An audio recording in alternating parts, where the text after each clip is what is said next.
그들은 강아지를 상자 하나에 담아 필요 없어라는 네 글자만 남긴 채 해버리고 갔다. 경기도 용인의 어느 마을. 오, 점심시간이 조금 지난 오후였다.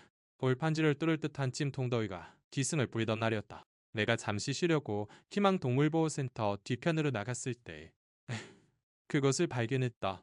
낡고 찌그러진 과일 상자가 쓰레기통이 놓인 곳 바로 옆 우리 시설 울타리 끝에 놓여 있었다. 처음에는 그저 쓰레기인 줄 알았다. 하지만 무언가 움직였다. 나는 다가갔다. 다리가 윙윙거리며 날아다녔다. 그곳에 그 아이가 있었다. 생후 3개월쯤 된 진돗개 강아지로 태양 같은 황금빛 털을 가졌고 마치 사라져버리고 싶다는 듯이 몸을 말고 있었다. 털은 무언가에 띄엄겨 끈적거렸다. 필수도 원은 더 끔찍한 것일 수도 있었다. 다리는 몸 아래로 부자연스럽게 꺾여 있었고 옆구리에는 마른 상처가 있었지만 그 아이는 아직 살아 있었다. 간순히 나는 무릎을 꿇고 주저앉았다. 분노와 믿을 수 없는 마음에 목이 메었다. 누가 이런 짓을 살아있는 생명을 쓰레기처럼 싸서 버릴 수 있단 말인가? 남녀 한 장 없이. 와, 기름에 젖은 녹마 조각과 상자 옆면에 휘갈겨 쓴 메시지뿐. 에휴, 필요 없어. 나는 속삭였다. 얘야, 꼬마야, 이제 안전해. 그리고 손을 뻗었다. 그 아이는 으르렁거리지도 몸을 움츠리지도 않았다. 얼굴을 드는 것조차 하지 않았다. 그저 한쪽 눈만 떴다. 흐리고 메마른 그 눈동자는 마치 내가 실제하는지 확신할 수 없다는 듯이 내 너머를 보고 있었다. 내 이름은 현우. 지면우다. 희망보호센터에서 일하기 시작한 지 7년째다. 화상을 입은 게, 곰들인 게, 쇠사슬에 묶인 게, 오래진 게를 수없이 봐왔다. 하지만 이건 달랐다. 필사적으로 모습을 감추려는 듯한 모습이나 마치 자기 자신을 껴안는 것처럼 작은 꼬리를 몸에 휘감고 있는 모습 때문이었을지도 모른다. 나는 조심스럽게 그 아이를 상자에서 들어 올렸다. 전혀 무게가 나가지 않았다. 깃털처럼, 유령처럼 가벼웠다. 몸은 떨리고 있었고 너무나 오랫동안 햇볕 아래 있었던 것처럼 뜨거웠다. 톰에 앉아 그 연약한 심장이 내 갈비뼈에 작게 고동치는 것이 느껴졌다. 당장 쓰레기 필요해요. 나는 센터 문을 달려 들어가며 소리쳤다. 아래서는 클리닉 팀이 분주하게 움직이기 시작했다. 내 이름 더 차가운 수건, 견고, 장갑. 진돗개 강아지는 울음소리 한 번 내지 않았다. 끙끙거리지도, 짖지도 않았다. 마치 그 작은 인생에서 하고 싶은 말을 전부 다 했는데 아무도 들어주지 않은 것 같은 침묵이었다.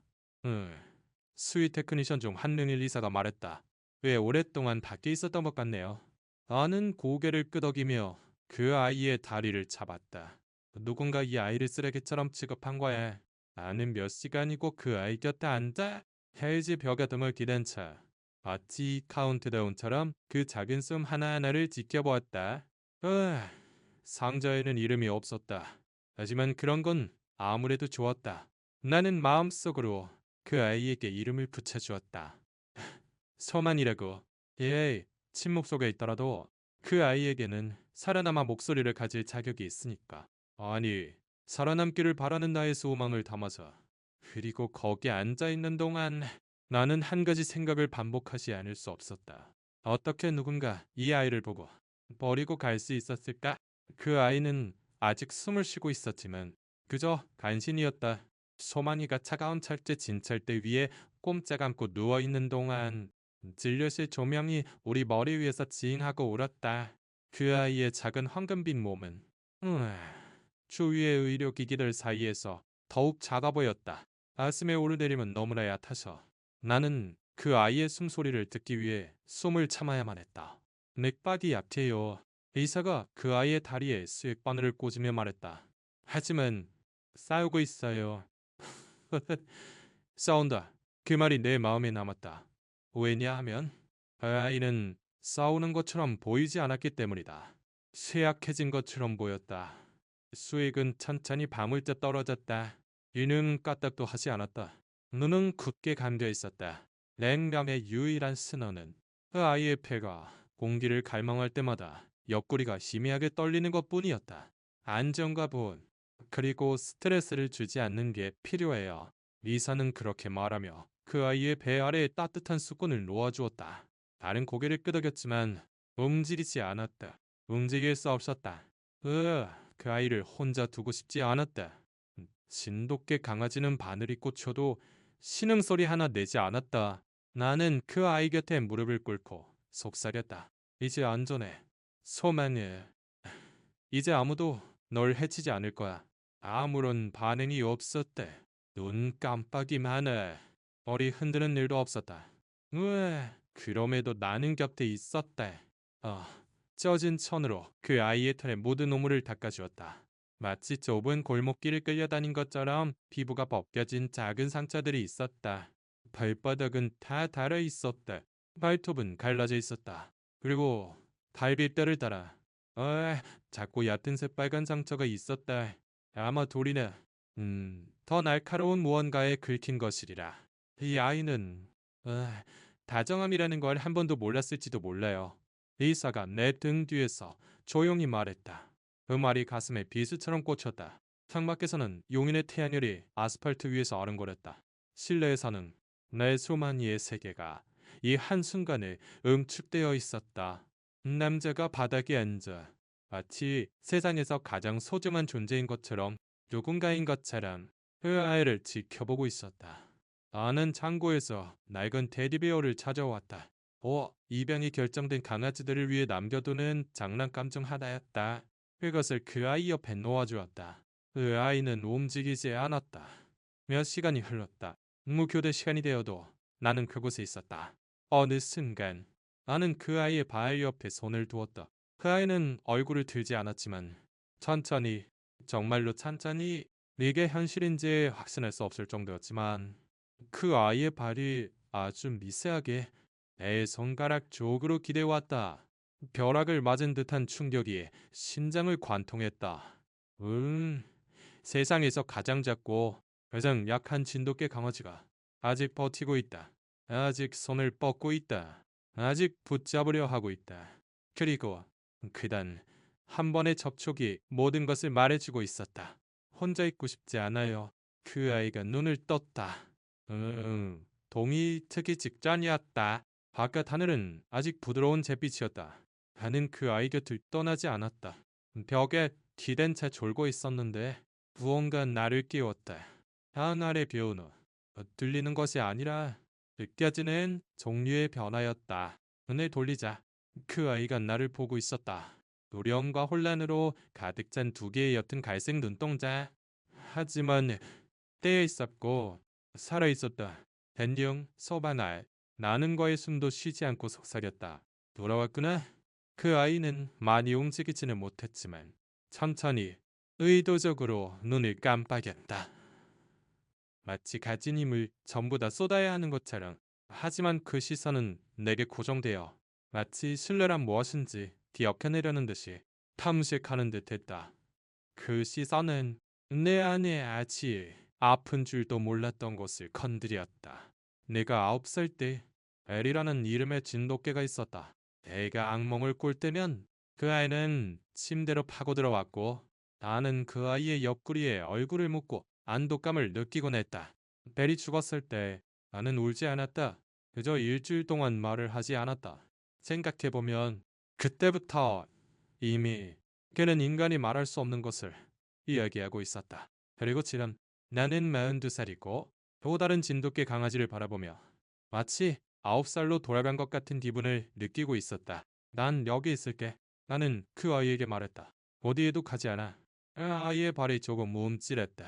그리고 다시 한번 머리를 들려고 했지만 뒤틀거리다 다시 떨어뜨렸다. 돔은 아직 약했고 피로로 떨리고 있었다.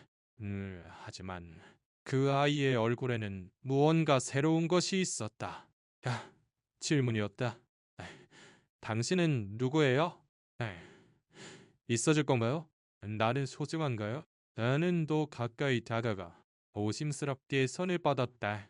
이번에는 움츠러들지 않았다. 내 손가락이 그 아이의 코끝에 닿자 상자 안에서 발견된 이래 처음으로 나서망이는 길고 떨리는 진짜 숨을 내쉬었다. 리사가 부드러운 사료와 수프가 담긴 쟁반을 들고 들어왔다. 한번 먹어볼 마음이 생긴 것 같아요? 모르겠어요. 나는 말했다. 하지만 어쩌면 가능할지도 모른다는 얼굴로 날 보고 있어요. 오리는 숟가락에 닭고기 간 것을 조금 올렸다. 그것을 그 아이의 코 밑에 가져갔다. 아무것도 없다. 아니, 한번 냄새를 맡았다. 다만 코가 움찔거린다. 조금 앞으로 몸을 내민다. 힘내, 꼬마야. 나는 속삭였다. 한 입만이라도 괜찮아. 네가 아직 거기 있다는 걸 보여줘. 그 아이는 한 번 앓고 그리고 또 한 번. 갑자기 그 아이는 씹었다. 천천히 어설프게 하지만 단호하게. 리사는 마치 계속 숨을 참고 있었던 것처럼 안도의 한숨을 내쉬었다. 해냈어요. 그리고 나는 눈시울이 뜨거워지는 것을 느꼈다. 왜냐하면 그단 한 입으로 소망이는 선택을 하고 있었기 때문이다. 포기하는 대신 알아지는 대신 여기에 머무르지라. 나는 오전 내내 그 아이 곁에 있으면서 그 아이가 얕은 잠에 빠져드는 동안 발을 잡아주었다. 그 아이는 울지도 끙끙거리지도 않았지만 눈을 뜰 때마다 그 눈동자는 나를 찾았다. 그리고 그때 나는 알았다. 이 아이는 그저 살아남고 있는 게 아니다. 구원받을 가치가 있다고 믿기 시작하고 있는 것이다. 그 아이가 나를 물었다. 세계는 아니고 아주 가볍게 내가 그 아이의 밥그릇에 손을 뻗었을 때 느껴진 희미한 이빨의 감촉. 하지만 그것은 공포가 아니었다. 본능이었다. 봄즈림이었다. 그리고 그것은 내가 지난 일주일 동안 본 것 중 최고의 것이었다. 투지가 있네요. 리사가 뭔가에서 미소 지으며 말했다. 우리가 함께한 지 나흘이 지났다. 소만이를 쉬고 쓰렌씨 먹고 푹 잤다. 하지만 오늘은 달랐다. 오늘 진돗개 강아지는 눈을 떴고 의식이 또렷했다. 그 이상이었다. 그리고 그 아이의 눈에는 더 이상 생존 본능만이 아니었다. 의지가 있었다. 그 아이는 몸을 일으켰다. 떨리고 비틀거렸지만 똑따라 귀는 처음의 외상으로 아직 늘어져 있었지만 한쪽 오른쪽만 살짝 접혀 있어서 그 모습이 그 아이를 우스꽝스러우면서도 사랑스럽게 보이게 했다. 전사의 귀로군. 나는 그 아이 옆에 쪼그려 앉았다. 마치 항상 위험에 귀를 기울이고 있는 것 같아. 나는 그 아이 앞에 장난감을 놓아주었다. 작은 여우 인형이었다. 그 아이는 냄새를 맡더니 그리고는 베개처럼 조심스럽게 그 위에 머리를 얹었다. 가슴이 조금 죄어왔다. 그날 밤 그 아이는 한 걸음 그리고 두 걸음 걸으려 했다. 다리에는 아직 붕대가 감겨 있었고 조금 절뚝거렸지만 칭얼거리지 않았다. 앙소리지도 않았다. 물리치료실에 그 아이가 비틀거리며 가로지르는 것을 보고 있었다. 마치 기쁨이 어떤 느낌이었는지 몸이 기억해내는 것처럼 머리가 아주 희미하게 흔들리고 있었다. 천천히 해도 돼. 소망을. 나는 속삭였다. 서두를 필요 없어. 시간은 많으니까. 하지만 그 아이는 기다리지 않았다. 움직이고 싶었다. 가고 싶었다. 흐하우. 내가 그 아이의 경과 기록을 쓰고 있을 때 든든 옆을 보고 숨을 먹게 하는 광경을 목격했다. 그 아이는 작은 여우 인형을 자기 침대까지 끌고 가 그 주위에 몸을 말고 있었다. 그리고 잠을 자면서 마치 그것을 지키려는 듯이 그 위에 발을 올려놓고 있었다. 부드러운 말. 자기 자신의 것을 지키고 있다.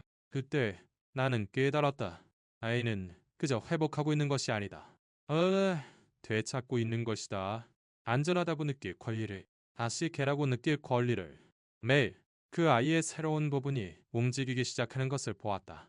호기심, 정난기, 조용한 자신감. 방구석의 냄새를 맡거나 누군가 이름을 부르면 고개를 들거나 그 아이는 소란도 허세도 아닌 조용한 용기로 조금씩 자기 자신을 재구성하고 있었다. 이 식사 시간에는 한번 저 여기 있어요 라고 말하는 것처럼 뒤졌다. 그 아이가 처음 그렇게 했을 때, 클리닉에 모두가 멈춰섰다. 우리는 미소 지었다. 음, 시끄럽지도 힘차지도 않았지만 그것은 그 아이의 것이었다. 그리고 내가 무릎을 꿇고 손을 내밀면 그 아이는 물지 않았다. 내 손을 핥았다. 음, 손가락 끝에 닿는 그 아이의 혀의 부드러운 감촉은 일소줘서 고마워요라는 속삭임 같았다. 센터의 모두가 그 아이를 황금개 혹은 상자 속 아이라고 불렀다. 하지만 나는 달랐다. 내게는 저 상자에서 들어올린 첫 순간부터 그 아이는 소망이었다. 오늘 나는 그것을 공식화했다. 나는 진한 잉크로 그 아이의 이름을 진료기록부에 적어 넣었다. 소맨, 진돗개, 암컷, 생후 3개월. 리사가 그것을 읽고 미소 지었다. 소망, 좋은 이름이네요. 나는 고개를 끄덕였다. 모든 이들의 희망과 소원이 담긴 이름이야. 이 아이는 보이지 않는 폭풍우를 견뎌냈으니까. 그 아이의 이름을 종이에 적는 것에는 무언가 강력한 힘이 있었다. 마치 더 이상 단순한 직례번호가 아니게 된 것 같았다. 그 아이는 누군가였고, 진행 중인 이야기였다. 그날 저녁, 나는 그 아이에게 부드러운 하늘색 목걸이를 가져다 주었다. 우와, 작은 은색 이름표가 달려 있었다. 내가 그것을 들어 올리자 햇빛을 받아 희미하게 반짝였다. 조각된 글씨는 소망, 희망 보호센터였다. 그 아이는 고개를 갸웃거리며 리에사의 조심스럽게 냄새를 맡더니 그리고는 그것이 무엇을 의미하는지 아는 것처럼 내 손에 코를 비볐다. 내가 그것을 목에 채워주자 그 아이는 전혀 저항하지 않았다. 오히려 그 조용한 위엄을 가지고 가만히 앉아 있었다. 마치 이 순간이 자신의 것이라고 이해하는 것처럼. 이것은 목걸이가 아니었다. 도안관이었다. 그 순간부터 서망이는 예전에 그랬던 자신 혹은 항상 그랬던 자신의 일부를 보여주기 시작했다. 그 아이는 더 똑바로 앉았고 목적을 가지고 걸었으며 아직 조금 주름진 오른쪽 귀는 그 아이에게 비대칭적인 매력을 부여했다. 양쪽 바늘. 그 아이는 나를 따라다녔다. 봉대를 감은 발이 내 뒤에서 톡톡 가벼운 소리를 냈다.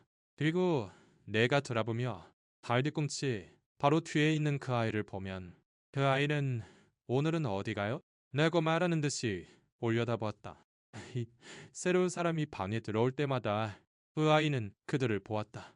두려움이 아니라 네, 그저 조심스럽게 선택하듯이. 하지만 그것이 나일 때는 저 꼬리가 움직였다. 격렬하게 흔드는 것이 아니라 그저 보고 싶었어요 라고 알리기에 충분할 만큼. 어느 날 밤 나는 내 트럭에서 따뜻한 담요를 가져왔다. 그것은 바깥 냄새, 솔잎과의 뼈 냄새가 났다. 그 아이는 즉시 그 안에 코를 묶고 내가 가슴으로 느낄 수 있을 만큼 긴 숨을 내쉬었다. 나 당신을 신뢰하는군요. 리사가 내 뒤에서 말했다. 나는 고개를 끄덕이며 그 아이가 잠든 모습을 바라보았다. 그리고 나는 매일 그 신뢰에 부응하려고 노력하고 있어. 그날 밤 내가 바닥에 그 아이와 함께 앉아 있을 때 소망이는 내 다리에 머리를 얹었다. 우연도 온기를 찾아서도 아닌 그렇게 하기로 선택한 것이다. 말도 없이 소리도 없이 그저 폐허 속에서 서로를 발견한 두 영혼 사이의 조용한 선언이었다. 당신은 내게 이름을 주었어요. 그리고 이제 나는 여기가 집이라는 걸 알아요. 그 아이는 매일 아침 나를 기다렸다. 해가 뜨기 직후 내가 센터 쪽문의 자물쇠를 열 때쯤이면 소망이는 회복시키지 않아서 똑바로 앉아 담요 위에서 꼬리를 가볍게 탁탁 치고 있었다. 귀는 쫑긋 썩거나 접어도 사려고 했었고 그 갈색 눈동자는 마치 내가 이제껏 본 것 중 가장 좋은 존재인 양 내 눈에 못 박혀 있었다. 좋은 아침. 알걸련이야. 나는 속삭였고 그럴 때마다 마치 비밀을 공유하는 것처럼 후아이는 가볍게 꼬리를 흔들었다. 날들은 밝아졌고 그 아이도 그랬다. 황금 비탈은 쓴한 샴푸로 부드러워졌다. 식욕은 2배가 되었고 옆구리의 상처는 옅은 분홍색 흉터가 되어 아물고 있었다. 다리를 저는 것은 아직 사라지지 않았지만 그 아이는 그것을 개의치 않았다. 어느 날 아침 아는 그 아이의 케이지 문을 열었다. 안아서 꺼내주기를 기다릴 거라고 생각했다. 하지만 그 아이는 그러지 않았다. 에이, 천천히 앞으로 걸어 나갔다. 한 발, 그리고 다른 한 발, 뒤틀거리면서 조심스럽게, 그리고 자신감 있게. 나는 그 순간을 방해하고 싶지 않았어. 얼어붙은 들써 있었다. 헤이, 작은 진돗개 강아지는 내 옆을 똑바로 지나. 다음 빈 방으로 들어갔다. 멀리까지는 가지 않았다. 아, 겨우 몇 걸음이었다. 하지만 그 아이는 스스로 해낸 것이다. 에이, 저것 좀 봐. 나는 속삭였다. 아, 해내고 있잖아. 리사가 클리닉 데스크에서 그 순간을 휴대폰으로 찍고 있었다. 소망의 워킹이네요.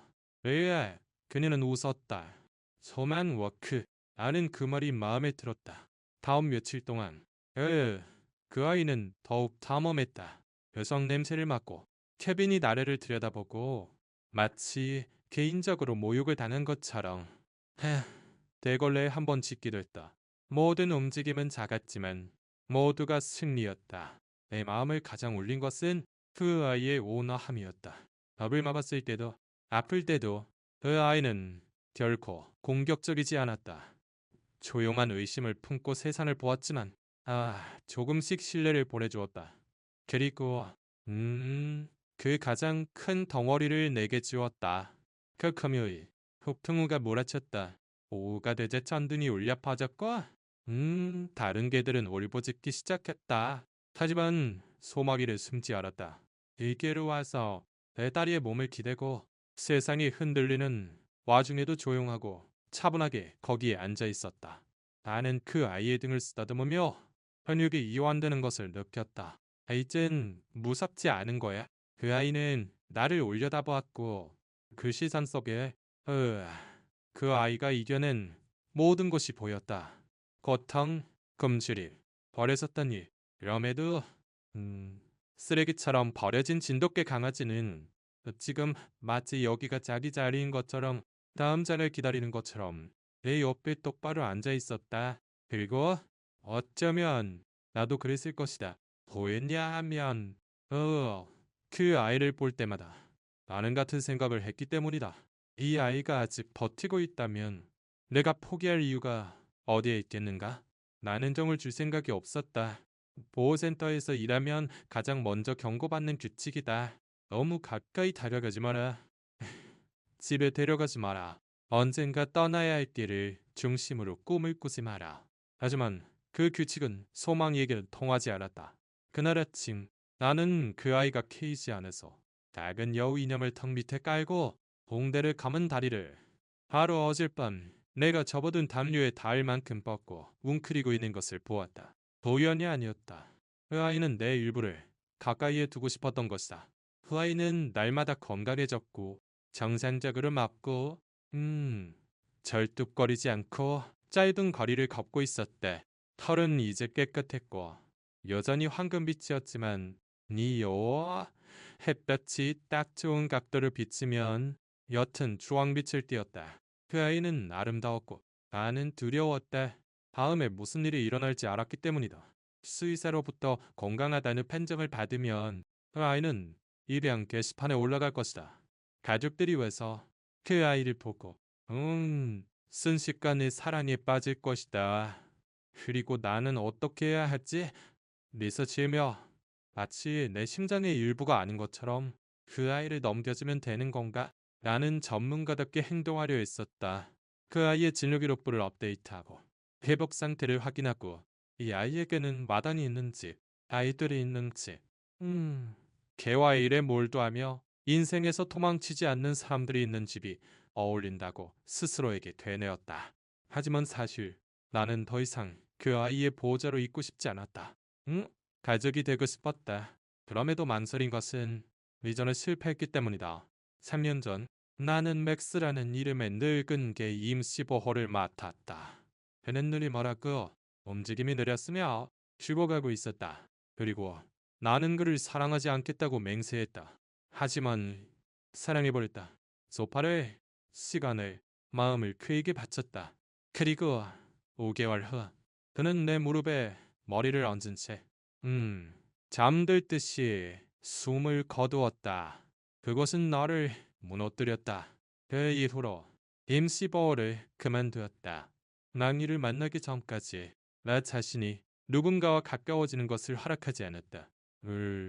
상자에 버려진 이 작은 진돗개는 내 안에서 사라졌다고 생각했던 부부를 다시 열었다. 그 아이의 조용한 시선. 실내 내가 밖으로 안아줄 때 가슴에 기대는 몸짓. 아직 각오가 안 됐어요. 나는 그날 오후 리사에게 말했다. 그녀는 눈썹을 치켜 올렸다. 그 아이를 잃을까고요? 아니면 받아들일까고요? 나는 대답하지 않았다. 그날 밤 나는 소망이를 산책시키러 나갔다. 두려움은 가짜고 마지막 햇살이 마당 전체를 황금빛으로 물들이고 있었다. 그 아이는 마당 근처에서 멈춰서 내 옆에 앉아 내 부츠에 턱을 올려놓았다. 목질도 양념도 없이 저 선택이었다. 그 아이는 가까이 있기를 선택했다. 그때 나는 무너졌다. 몸을 숙여 어 조심스럽게 그 아이를 품에 안고 속삭였다. 무서워 꼬마야. 네가 아니라 내가 이 아픔이 아직도 이렇게 아프다는 게 그 아이는 움직이지 않았다. 그저 내 가슴에 내리고 규칙적으로 숨을 쉬고 있었다. 그리고 나는 알았다. 내가 소망이를 구한 것이 아니다. 소망이가 나를 구하고 있는 것이다. 그 아이가 울었다. 우연도 본능도 아닌 의도적으로 마치 강아지라는 것이 어떤 것인지 기억해낸 것처럼. 그것은 조용한 화요일 오후였다. 포센터는 평온했고 하늘은 파랗고 내가 막 그 아이의 케이지 청소를 끝냈을 때 아래에 무언가 희미하게 부딪히는 것을 느꼈다. 돌아보니 나니가 거기에 서 있었다. 자랑스럽게 균형을 잡고 꼬리를 흔들며 이래는 여우 인형을 물고 있었다. 그리고 아무 예고 없이 와우 그 아이는 달리기 시작했다. 아니 총총 뛰어갔다. 뒷다리는 아직 조금 절뚝거렸지만 이제까지 본 것 중 가장 빨리 움직였다. 달석걸음 정도 뛰어가서 장난감을 떨어뜨리고 그리고 자 어서요 라고밖에 할 수 없는 눈빛으로 돌아보았다. 나는 웃었다. 참을 수가 없었다. 그렇게 노는 거였어? 내가 장난감에 달려들자 그 아이는 내가 닿기 전에 잽싸게 달려들어 입에 장난감을 다시 물고 강아지의 승리감 넘치는 표정을 지으며 총총 사라졌다. 15분 동안 우리는 아이처럼 놀고 술래잡기를 했다. 그 아이는 코를 킁킁거리는 작은 으르렁 소리를 냈다. 어설픈 점프를 시도하다 개구리처럼 배로 착지하며 이건 계획대로가 아니었는데 라고 말하는 듯이 나를 보았다. 하지만 그 아이는 웃고 있었다. 그 아이의 눈, 우리 온몸으로 그것을 알 수 있었다. 그리고 나도 리사가 우리의 술래잡기 중에 건물에서 나왔다. 그녀는 멈춰서 입에 손을 대고 있었다. 울고 있네요. 나는 고개를 끄덕였다. 아치 한 번도 멈춘 적이 없었던 것처럼요. 그날 우리는 평소보다 더 오래 그 아이를 마당에 있게 했다. 그 아이는 나뭇잎을 쫓고 잔디 위를 뒹굴고 햇빛을 쬐을 수 있는 만큼 쬐려는 듯이 등을 대고 누웠다.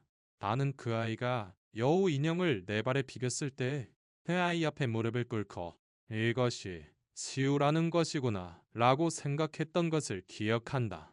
의학적인 보고서만이 아니라 체중 증가나 청결함만이 아니라 너리, 지방 장난스러운 모습이라고? 그날 밤 내가 그 아이를 안으로 안아들자 그 아이는 내 턱 밑에 머리를 묻고 조용한 한숨을 쉬었다. 오늘은 좋은 날이었어요 라고 알리는 듯한 소리였다. 그리고 저 상자 안에서 그 아이를 발견한 이래 처음으로 나는 누가 그 아이를 버리고 갔는지 생각하는 것을 멈추었다.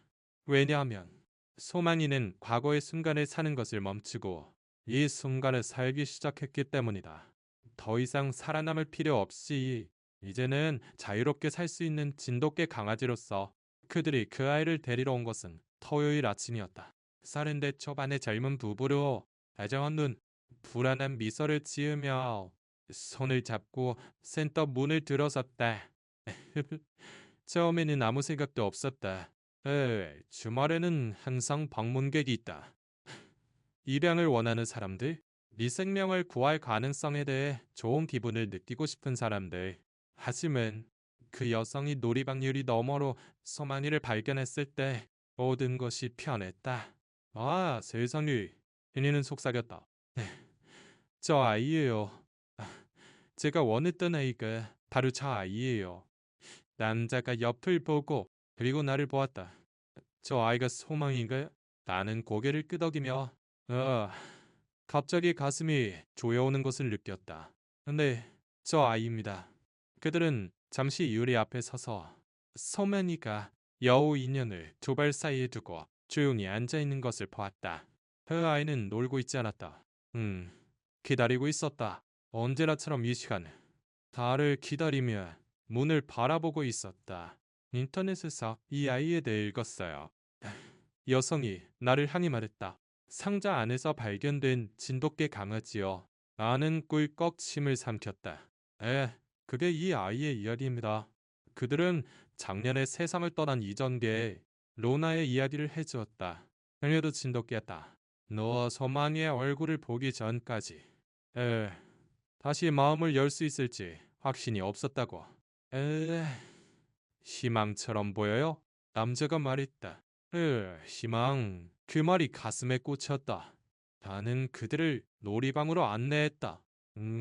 소만이는 즉시 일어서서 길을 쫑긋 세우고 허리를 올렸지만 흔들지는 않았다.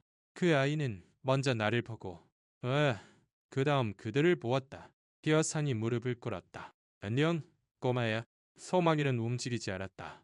관찰하고 평가하고 있었다.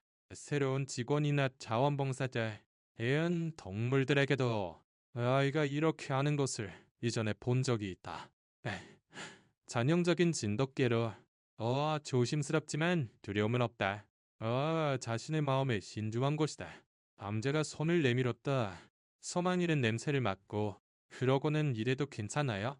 라고 묻듯이 다시 나를 보았다.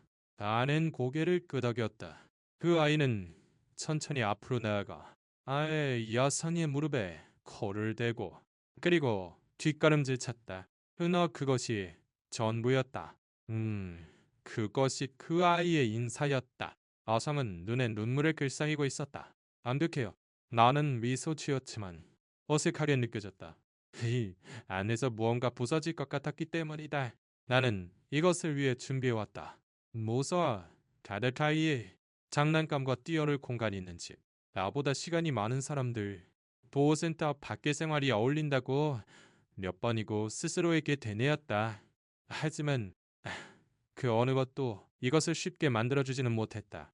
그들이 서류를 작성하기 위해 떠나자 소망이는 와서 내 옆에 앉아 다리에 몸을 기댔다. 그 아이는 아직 몰랐다. 그리고 나는 내가 이걸 할 수 있을지 알 수 없었다. 왜냐하면 내가 아무리 자신을 구하고 있다고 되뇌어도 진실은 그 아이가 나를 구해준 것이었기 때문이다. 그리고 지금 다른 누군가가 그 아이를 집에 데려가고 싶어 한다. 다른 무엇보다 큰 소리로 질문이 머릿속에 울려 퍼졌다. 정말 이 아이를 보낼 수 있는가? 그 아이는 상자 안으로 돌아가 있었다. 발견되었을 때와 같은 더럽고 찌그러진 아직 필요 없어라는 글씨가 희미하게 남은 바로 그 상자에 우리는 그것을 뒷밤에 창고 근처에 두었다. 애 버리지 않았는지 모르겠다. 보고서에 필요하다고 생각했을지도 모른다. 혹은 그저 그럴 수 없었을지도. 그날 아침 내가 소망이의 물건담요. 장난감, 의료 기록을 챙기고 있을 때 그 아이는 방으로 어슬렁거리며 들어왔다.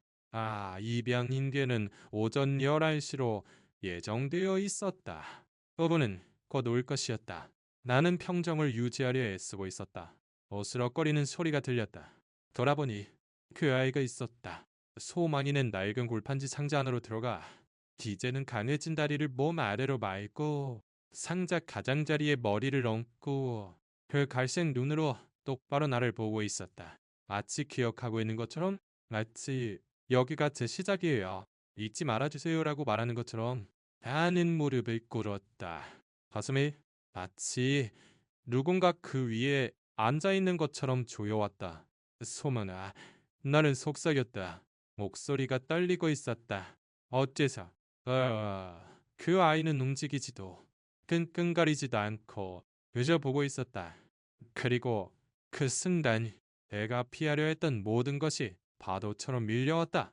아, 이 아이를 보낼 수 없다.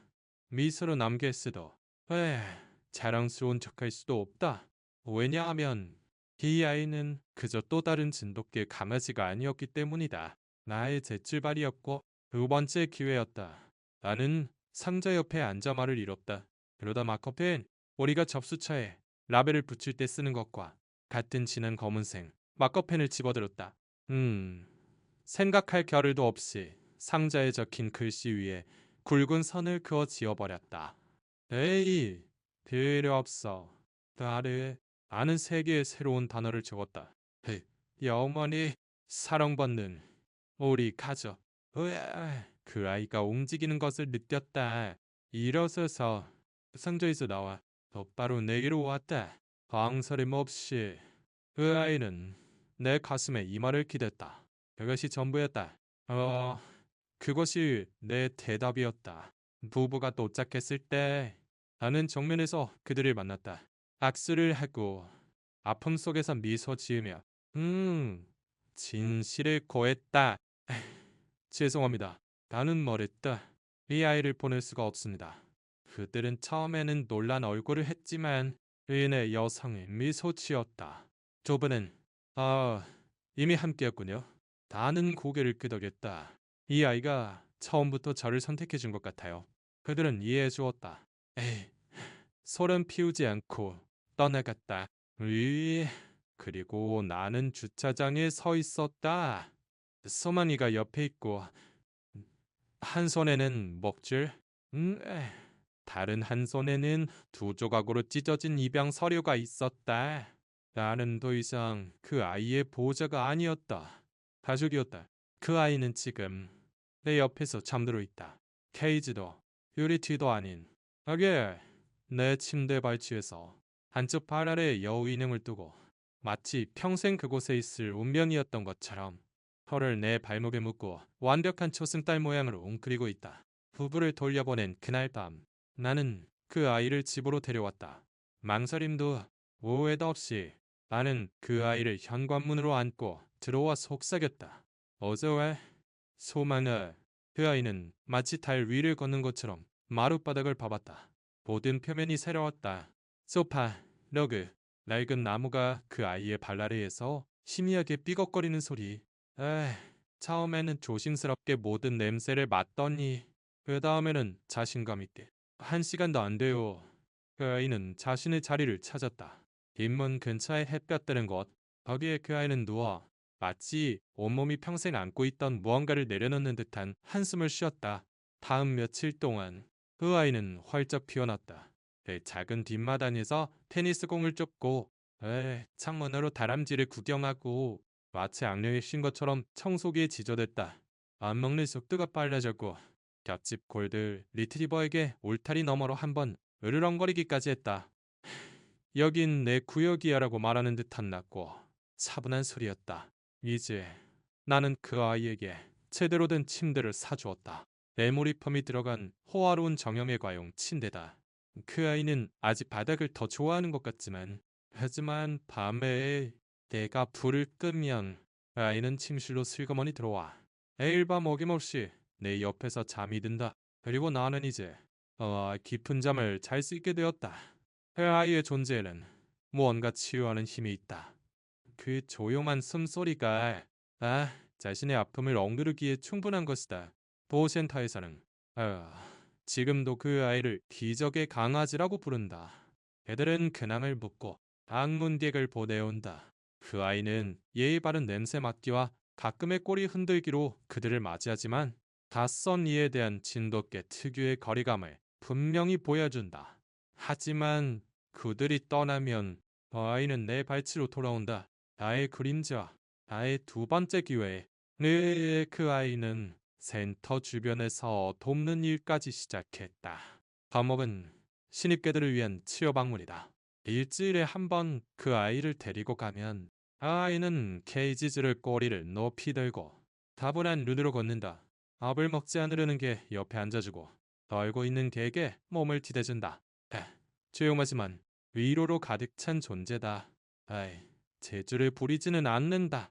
명령을 짓지도 않는다. 그저 거기에 나타나는 것만으로 어째서인지 그것이 충분한 것이다. 어느 날, 이 자원봉사자 중 한 명이 내게 물었다. 저 아이, 상자를 기억할까요? 나는 조용히 잠든 그 아이를 내려다보며 봄속에서 귀를 쫑긋거리는 것을 보고 말했다. 저 아이가 기억할 필요는 없어요. 제가 기억하니까요. 왜냐하면 소망의 과거가 그 아이 자신을 정의하는 것은 아니지만 그렇기 때문에 그 아이는 지금 이토록 밝게 빛나는 것이다. 이 한때 잊혔던 이 진돗개 강아지는 그저 살아남은 것이 아니었다. 앞으로 나아갈 길을 보지 못하는 모든 이들을 위한 빛이 되었다. 그 아이의 버려진 상태에서 회복에 이르는 여정은 비영리 구조단체가 얼마나 중요한지를 보여준다. 우와, 소만이는 그저 상자에 버려진 진돗개가 아니었다. 누군가 자신을 봐주기를 기다리던 영혼이었다. 붙잡고 너는 소중해라고 말해줄 사람을 의 아이는 내게 치유는 시끄러운 것이 아니라고 가르쳐 주었다. 극적이지 않다. 조용하고 느리다. 바로바닥을 두드리는 꼬리 소리다. 가슴에 얹히는 부드러운 발. 매 숨 한숨마다 쌓이는 신뢰의 순간. 구조된 강아지를 돌보는 것은 단순한 애정이 아니다. 책임감이다. 아이의 동물을 돌보는 것이다. 세상이 그들을 버렸을 때 누군가의 영혼이 되어주겠다는 결심이다. 소망이 같은 게는 많이 있다. 외면당하고 틀리지 않고 네 속에서 기다리고 있다. 그리고 와, 당신 같은 사람이 이 아이의 이야기를 공유할 때마다 다음 소망이가 발견되고 도움받고 집으로 돌아갈 가능성이 높아진다. 그러니 이 아이의 여정을 공유하고 이 아이의 이야기를 전해주세요. 왜냐하면 이런 이야기들은 마음을 바꿀 뿐만 아니라 생명을 구하기 때문입니다.